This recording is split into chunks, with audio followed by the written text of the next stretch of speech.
Hey guys, and welcome to another Nintendo Box video, and I have a really special discussion today with Andy from M.Productions and also Conrad from Commonwealth Realm. And today we'll be talking about something a little different, and it is Rare.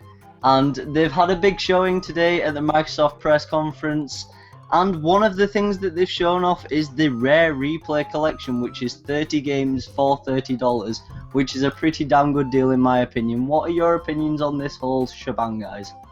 Well, first off, I do want to commend Rare for trying something new. Of course, they are doing a bit of a throwback with releasing the Rare Collection, which pretty much hosts the amalgamation of all the projects they made in the past. But additionally, they're making a new project called Sea of Thieves, which is completely different from any other project that Rare has undertaken in the past, which is kind of like taking some roots from, let's say, Assassin's Creed Black Flag, and I do see some of those like pirates flair in there as well. I do have to commend Rare for just trying something new to try to breach out, since they have been kind of stagnant in the past.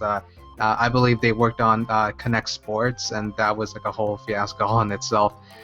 So I am glad to see that Rare is trying something new and trying to be out there and try to reclaim that mantle of like the ultimate game developer that they used to have back in the N64 days. Yeah, what I would say is that finally Rare is back. They have freed themselves from the clutches, from the imprisonment that was called Kinect for so many years. And just seeing that golden R returning, it's just, I feel it's a new beginning for Rare, and the game and the gameplay they show looks also really promising. We are finally getting a huge new adventure from Rare, and for once it's probably not a collectathon. Yeah, that's very true, and Sea of Thieves actually looks like something actually pretty unique in a way. It looks sort of like a pirate MMO, and I really kind of dig that whole thing. So what do you think to Rare making this whole kind of expansive experience? It's definitely a change from Kinect Sports. Well, I do want to see the design and development process that Rare has undertaken with Sea of Thieves. I do want to see what was their process and what sort of green light that Phil Spencer gave onto this. Since Phil Spencer in the past has kind of alluded towards a new IP dealing with Rare, so I'm curious what Sea of Thieves represents symbolically.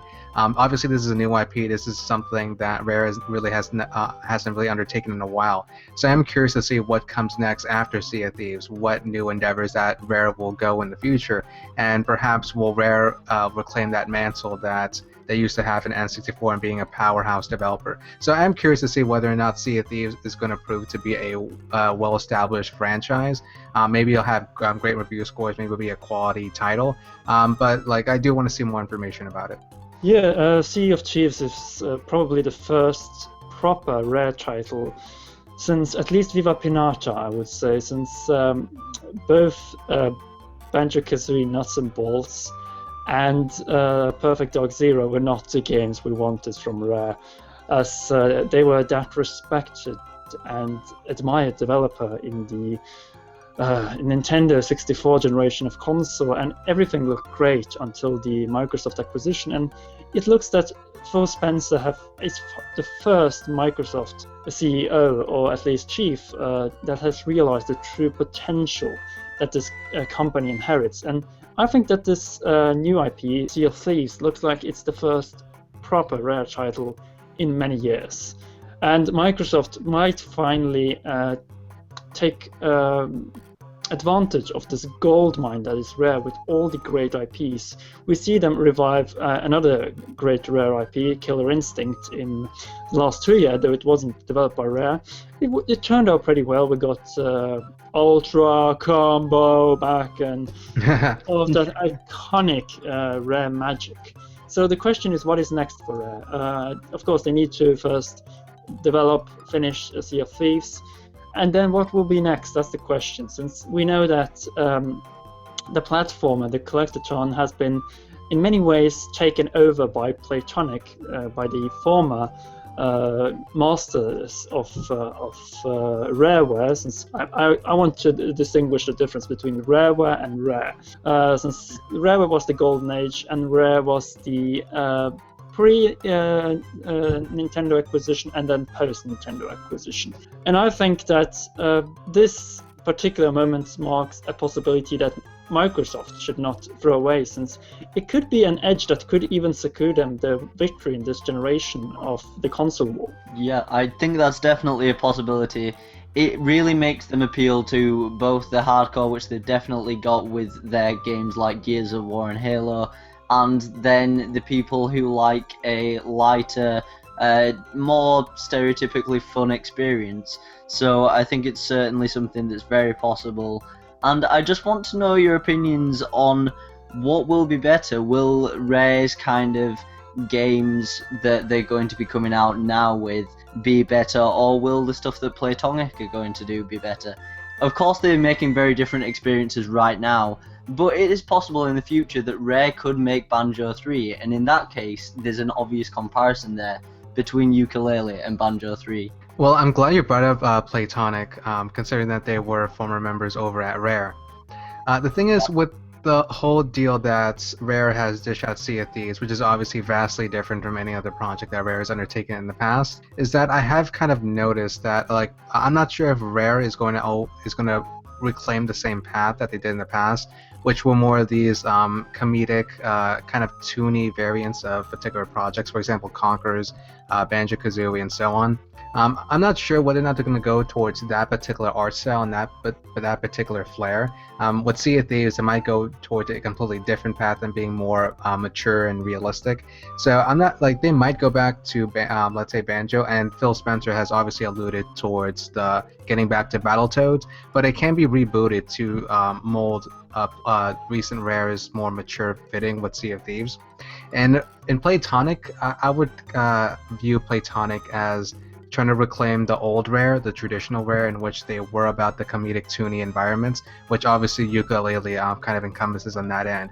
So I would say that the Rare we see now is trying to mold the view in a more Western, not Western, but more of a mature kind of visage, and Playtonic will try to be the more I would say the old Rare, in which they were more I would say focused towards the toony variants, if I would say that.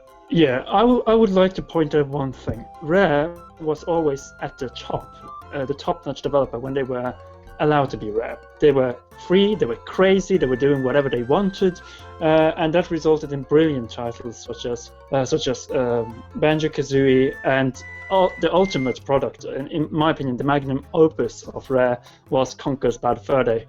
Chris Seaver is a crazy man, and that game could not have been seen the light of day if not Rare was given absolute freedom, since today Nintendo would never ever release this game. Right. And I think even Microsoft, they censored the remake of Conker Live and Reloaded, and that is what has been the problem of Rare after the acquisition of Microsoft. They have been restraining them, they have been limiting them from doing whatever they wanted, and that's why the great people of Rare, such as Chris Seaver, such as Grant Kirkhope, such as Chris Sutherland, all of those great geniuses left Rare. Stamper Brothers gave complete freedom to their developers. They did not interfere into anything, basically. They allowed Banjo-Kazooie to be Banjo-Kazooie, they allowed Conker to be Conker, and and that resulted in probably the best gems on the Nintendo 64. Games such as Perfect Dark, such as Diddy Kong Racing, such as even a Jet Force Gemini, a Blast Corps, a Killer Instinct. Rare was just probably the best second-party developer of their time. And if they're given the freedom again, who knows, they might return to that position, since Microsoft could need top AAA second-party developer at this point. Yeah, I think that's definitely the case, and I don't want to dwell on it for too long, but just something that does link into it is Retro Studios. Now, people dub Retro Studios as the new Rare or the next Rare, and I want you guys to just voice your opinions on some possible rumours and some possible games that are coming out, such as Diddy Kong Racing 2. Do you think that they could do that justice and maybe follow in Rare's footsteps, or do you think that Retro should have a distance from Rare and not be compared quite as much. So I do see why Retro is in a sense compared to Rare a lot, since they are in a sense that second party developer that really is kind of akin towards Nintendo but not really directly Nintendo, and they have done well with their series such as Metroid and Donkey Kong. And I believe, Callum, you said in the past discussion that you would like to see Retro develop their own IP and their own new fresh perspective on what they want to see in their own content. And so I would definitely agree on that and see what they have in store, since a couple of the art designers have worked on projects such as Halo 4, and I'm assuming they're also going to be working on Halo 5. So the art designers over at Retro, they're phenomenal. They're very crisp. And so I would love to see what kind of imagination that Retro could bring in towards a brand new IP. That being said, though, will we see one at this year's E3? That's really up in the air at the moment. But I can certainly see why Rare is, or at least the old traditional Rare, is being compared towards Retro, since Retro is a pretty reputable developer. Pretty much Metroid Prime is one of my favorite games of all time. They did phenomenal work on that, and I hear nothing but high remarks about Tropical Freeze, and so that's pretty much what I have to say about it. What I want to say about Retro is that it's the ugly duckling of Nintendo. The company that was a complete chaos until Nintendo cleaned the stuff up there. And I would say it's the opposite of Rare, since Rare was a company that built their own brilliance, while Retro needed a little bit of hand-holding from Nintendo. I think we're going to round off this discussion now. I just want to know quickly, before we do leave it off, do you guys already own an Xbox One? Because I know I do. And are you going to buy this game? If you don't own one, are you going to buy it for this game, or rather these 30 games? Well, currently I don't really own an Xbox One, but I plan to purchase one in the future. That being said, would I buy this particular console just for Sea of Thieves? Honestly, I wouldn't. I want to see more of what Sea of Thieves has to offer. All we really received was just a teaser, and I really need more information before really investing on some project that I really don't know much about. And granted, Rare is not really, as what Conrad stated, the original development body of Rare is not really with Rare. Of course, there are bits and pieces of the old original Rare, but largely the main staff are not with them anymore. So I do want more information before making an investment.